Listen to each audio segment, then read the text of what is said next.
भक्ता, तुझ्या मनात भविष्याची भीती दडली आहे का? तुला असं वाटतंय का की कोणीतरी तुझं रक्षण करणारं हवंय? आज शनिवार आहे, साक्षात संकटमोचन हनुमानजींचा वार.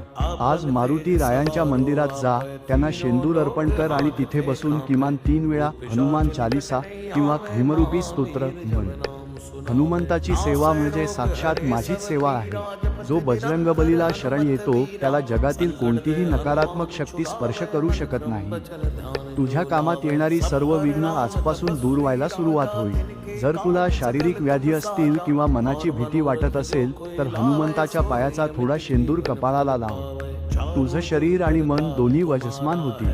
लेकरा, तू माझा वीर आहेस. तू रडण्यासाठी नाही तर जिंकण्यासाठी जन्मला आहेस.